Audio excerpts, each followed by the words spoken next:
তাপপ্রবাহ থেকে মুক্তি পেতে চলেছে কলকাতা সহ দক্ষিণবঙ্গের একাধিক জেলা। শনিবার কলকাতার সর্বোচ্চ তাপমাত্রা ৩৯.২ ডিগ্রি সেলসিয়াস। হাওয়া অফিস সূত্রে খবর, বঙ্গোপসাগর থেকে পর্যাপ্ত জলীয় বাষ্প ঢুকছে বাংলায়, আর সে কারণেই রাজ্যে বৃষ্টির অনুকূল পরিস্থিতি তৈরি হয়েছে।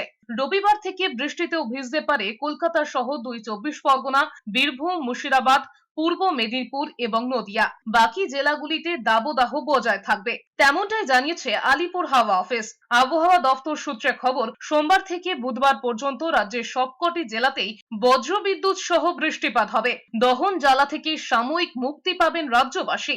আবহাওয়া দফতরের পূর্বাভাস অনুযায়ী সোমবার থেকে দক্ষিণবঙ্গের প্রায় সব জেলাতেই ঝড় বৃষ্টি হতে পারে। বজ্রবিদ্যুৎ সহ বৃষ্টির পাশাপাশি ঘন্টায় 50 থেকে 60 কিলোমিটার বেগে ঝোড়ো হাওয়া বইতে পারে। এর ফলে আগামী সপ্তাহে দক্ষিণবঙ্গের জেলাগুলিতে তাপমাত্রা অন্তত 3 থেকে 4 ডিগ্রি কমবে। সমুদ্রে আবহাওয়া খারাপ হওয়ার সম্ভাবনা থাকায় সোম এবং মঙ্গলে মৎস্যজীবীদের সমুদ্রে যেতে নিষেধ করা হয়েছে। দক্ষিণবঙ্গের পাশাপাশি উত্তরবঙ্গেও রবিবার থেকেই ঝড় বৃষ্টি হওয়ার কথা।